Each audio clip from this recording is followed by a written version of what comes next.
नगरपालिकेच्या निवडणुका लागलेल्या आहेत, काय आता आव्हान असणार आहे?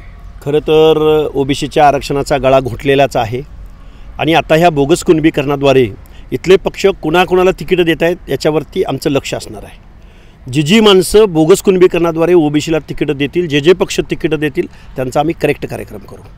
आता आम्ही फक्त त्यांची यादी कशी डिक्लेअर होती ते बघू। 77 नगराध्यक्षांपैकी जर मूळ ओबीसीला तिकीट न देता जर कुणबीकरणाद्वारे मराठा समाजाला तिकीट जे पक्ष देतील त्यांचा कार्यक्रम आम्ही इथून पुढच्या कालावधीमध्ये महाराष्ट्रामध्ये करू, सांगून करू, जाहीर आव्हान करू। त्याचबरोबर ओबीसी बांधवांना माझं सांगणं आहे की ओबीसीनी मूळ ओबीसीला मतदान करावं आणि आपले हक्क अधिकार टिकवावेत। आता कोण नेमकं टार्गेटवर कोण आहे सध्या? नक्की टार्गेटवर इथले सगळेच पक्ष आहेत, आम्ही लक्ष ठेवून आहोत। जी माणसं ओबीसीला तिकीट देणार नाहीत त्यांचा करेक्ट कार्यक्रम होईल। भाजप म्हणते आमचा DNA ओबीसीचा आहे। फक्त DNA ओबीसीचा आहे म्हणून चालणार नाही, तर येऊ घातलेल्या 77 नगराध्यक्षांपैकी आणि एकूण आकडा आहे नगरसेवकांचा 1821। एवढ्या 1821 नगरसेवकांपैकी किती जागावरती मूळ ओबीसीला तिकीटं दिलेली आहेत, कुणी किती दिलेले आहेत यावरून DNA कोणाचा आहे ते कळेल। पवारांच्या बाबतीत ज्या पद्धतीने जरांगेंनी आता भूमिका घेतलेली आहे ह्याच्याबाबत कसं बघताय, त्यांचं कितपत आव्हान तुम्हाला असेल? हे बघा, जरांगेंचंच आव्हान आहे। खरं तर जरांगे हा फक्त चेहरा होता, चेहऱ्या आडून इथं ओबीसी आरक्षण संपवण्याचा खूप मोठा डाव इथल्या सत्ताधारी वर्गानी किंवा इथल्या प्रस्थापितांनी यशस्वी केलेला आहे। पण हे थोड्या दिवसाचं त्यांचा आनंद आहे। पुढच्या कालावधीमध्ये हे ओबीसीच्या विरोधामधलं कुणबीकरणाद्वारे ओबीसीकरण मराठ्यांचं हे रद्द झालेलं असेल। आता ज्या पद्धतीने वोट चोरी वगैरे बद्दल सध्या चर्चा जोरात चालू आहे, त्याकडे कसं बघता? दुबार ह्याच्या हे बघा, इथं निवडणूक आयोग आहे, निवडणूक आयोगाला स्वायत्त अधिकार आहेत। वोट चोरी जर कुठं निदर्शनास येत असेल, ती प्रूव्ह होत असेल तर ही गोष्ट नाही झाली पाहिजे। पण मला नाही वाटत की निवडणूक आयोग अशा पद्धतीनं वोट चोरी वगैरे होत असेल। आणि वोट चोरी झाली किंवा बॅलेट जर संशयास्पद असेल तर लोकशाही संपली ना।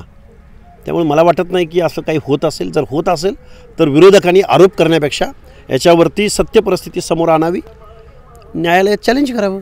प्रत्येकाला जरांगेंची भीती वाटते, त्यामुळे प्रत्येक आमदार जरांगेंच्या संपर्कात असतोय, त्यांच्याशी भेटीगाठी घेतो। जरांगेंच्या संपर्कात राहणाऱ्यांचा आम्ही ओबीसी बांधव कार्यक्रम करू, कारण जरांगेंचा मत किती आहे जरांगेचं तर 10% आहे, आम्ही तर 50-60% आहोत।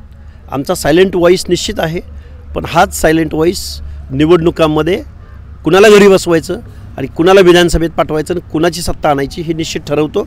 आणि गेल्या निवडणुकीमध्ये ते ओबीसीने दाखवलेलं आहे। नगरपालिकेला दाखवून देतील निश्चित नगरपालिकेला, कारण ओबीसीला फक्त इथंच प्रतिनिधित्व आहे, ओबीसीला विधानसभेत अथवा लोकसभेत प्रतिनिधित्व नाही। त्यामुळं ओबीसी बांधव निश्चित या गोष्टीचा विचार करतील की या 77 नगराध्यक्षांपैकी ओबीसीला मूळ ओबीसीला किती तिकीटं मिळालीत त्याच्यावरती वेट अँड वॉच। ओबीसी सर्व ओबीसीच निवडून आणणार, जिथं सर्व ओबीसी हे 77 नगराध्यक्ष तर निवडून आणणारच, पण जे पक्ष मूळ ओबीसीला डावलून जर कुणबी मराठाला जर तिकीट देतील तर त्यांच्या उमेदवाराच्या इतर ठिकाणी विरोधामध्ये ओबीसी बांधव आम्ही उमेदवार उभे करू। आता प्रचाराला वेळ कमी आहे, कुठं फिरावं लागणार? हे बघा, 6-7 दिवसाचा कालावधी आहे। आम्ही भूमिका घेत आलोय, आम्ही काय आज लंगोटा लावलेला नाही। आम्ही गेल्या 2 वर्षापासून ओबीसी बांधवांना जागृत करत आहोत। ओबीसी बांधवांना आम्ही आव्हान करू, फार तर एखादा व्हिडिओ बनवून पाठवू, पण ओबीसी विरोधी भूमिका घेणाऱ्या पक्षांना मात्र आम्ही घरी बसवणार, हे मात्र आम्ही निश्चित सांगतो। जाणार प्रचाराला? निश्चित जाणार प्रचाराला, ते कुठल्याही पक्षाचा असो। जिथं ओबीसी उमेदवार डावलला जाईल, जिथं ओबीसी उमेदवाराला तिकीट दिलं जाणार नाही तिथं आम्ही निश्चित प्रचाराला जाणार। राज्यात कुठेही असो।